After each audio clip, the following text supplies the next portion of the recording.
மச்சான் மச்சான் மச்சான் யாரா அது? டேய் வாடா மச்சான், கொஞ்சம் வெளில வாங்க. ஏன்டா? ஆமா, கையில என்ன? வா மச்சான், பெட்ரோலா? எதுக்கு? இன்னைக்கு எதை போகியாமே? என் பாட்டி சொல்லிச்சு, ரொம்ப வருஷமா யூஸ் ஆகாத பொருள், ரொம்ப வருஷமா கூட இருக்க பொருள், ஒண்ணுமே இல்லாத பொருள் பீடியா மாறிடுமாமே. அது போகி அன்னைக்கு போட்டு வச்சா நல்ல விதமா மாறணுமா? அதான் உனக்கு கூப்பிடுறேன். என்னடா கலாய்கிறியா? என்னடா ரொம்ப வருஷம் என் கூட தானே இருக்கா, உன்னால எனக்கு என்ன பிரயோஜனம்? நல்லா தானே சம்பாதிக்கல.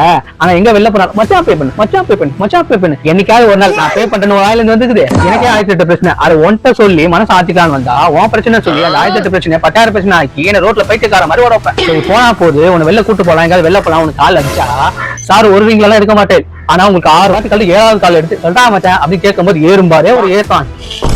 அதெல்லாம் பொறுத்துட்டு வாடா வெளில போலான்னு கூப்பிட்டா, மச்சான் நீ வீட்டுக்குள்ளே இருந்துட்டு நான் அங்க இருக்கேன் இங்க இருக்குன்னு ஒரு வேப்பாரு ஒரு ஓடு அதை கூட விட்டுருவேன். உங்க வீட்டுல என்னன்னா நான் தான் உன்னை கெடுக்கிறேங்கிறாங்க, என் வீட்டுல என்னன்னா நான் தான் உன்னை கெடுக்கிறாங்க. ஆனா அந்த கருத்துக்கு தெரியாது நீ தான் என்ன கெடுக்கிறேன்னு. என்ன பண்ணலாங்கிற? வேலைக்கு ஆகாது. உன்னை போகில போட்டு ஏற்சனா எனக்கு லைஃப் மாறும். நாங்க இப்பதான் முடிச்சுக்கலாம். மாதிரி ஏதாவது வந்துரு எல்லாம் இங்கே ஊட்டி கொளுத்துருவேன். ஏய்